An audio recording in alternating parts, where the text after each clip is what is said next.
Thank you. Further debate, the member for York-Simcoe. Very much, Mr. Speaker, and I'm pleased to be able to speak to this motion this afternoon. And I think that people should look carefully at the wording of this motion, because I believe that it has within it a warning to all of us about the kind of strain that we are seeing in the, particularly, obviously on all issues around taxation and revenue tools, but particularly today's discussion centers around the issue of payroll deductions and paycheck deductions. And I think it's really important to focus on those because of the fact they have a direct impact on both employees and employers. And when you look at the kind of deductions that people are faced as employers, it seems to be the idea of government and agencies that there's just a well there that you can continue to draw from, and without regard of the kind of impact that those payroll deductions have. And so this motion allows us to have an opportunity to delve a little deeper into just how dangerous these are. And as well for people who look at their paychecks and see what is at the top of the page and then what is the net take-home and the kind of deductions that are represented there. So what we are looking at today, for instance, just to put a few figures on this, is that today a person who earns $34,000 may pay up to $10,000, just under $10,000 in deductions. And so when you look at that kind of bite out of someone's take-home pay, the notion that there's more room to make more deductions on the payroll just simply does not hold up to any standard of scrutiny. Because when you take away that ability of the individual, you're actually taking away his ability to choose. He has less and less money in which to make a choice of how he's going to spend it. And he's going to most likely spend it in a responsible way. He's going to make sure that the bills are paid. He might have trouble when he gets the hydro bill, but he's going to make sure that he can pay for his mortgage or his rent or things like that. And so whenever there is a pressure on that take-home pay, that reduces not only his ability to pay in real terms, but it also eats at that ability to make choices and to be responsible when you watch your money disappearing. And so it's really, I think, an issue that we should look at from that micro issue as well. What is this doing to employers, to employees? Employers look at these deductions and they start to see the point at which they're earning less than their employees in many cases, quite frankly.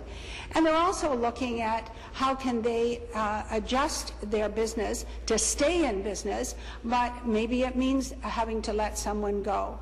Maybe it means fewer hours. But the point is that they, like the employee, are looking at fewer choices they can make, fewer responsibilities they have to have their the vitality and the viability of their business, just like the employee has to look at the viability of his own family life. When we look at any potential possibility of adding to payroll deductions, we also, as taxpayers, need to look further at the fact that there are 1.3 million people that work in the public sector. So any kind of payroll adjustment decline is going to mean that it's coming out of the pocket of the taxpayer. So he gets to pay for himself in his payroll deduction. He also gets to pay for that 1.3 million people. And so I think that people, when they are making decisions about payroll deductions or paycheck deductions, they need to look at it from that aspect. This is not a bottomless pit.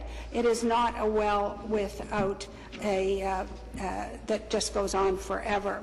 So the companies that are having difficulty keeping their doors open, the families that are having difficulty meeting their responsibilities, these are the people that we should keep in mind when we talk about this motion. The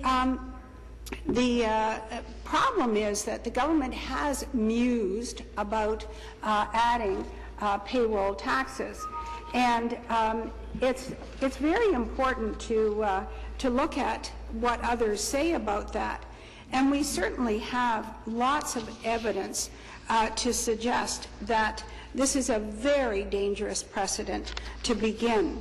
The CFIB has looked at the impact of any kind of payroll taxes and recognized that it's a job killer. It means that people have to make those hard decisions.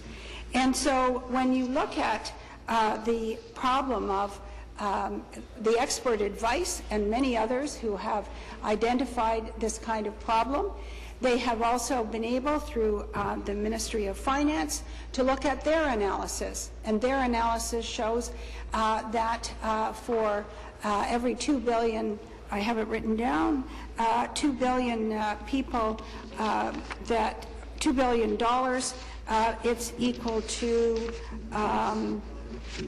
several thousand jobs. Potentially 150,000 jobs are at stake.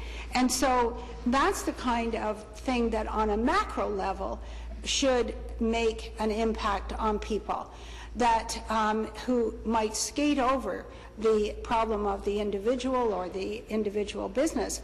But when you look at it as a macro issue, it's frightening to think that so much could be at risk when we, in fact, are waking up every morning with 600,000 and more people unemployed, and then to potentially, at will,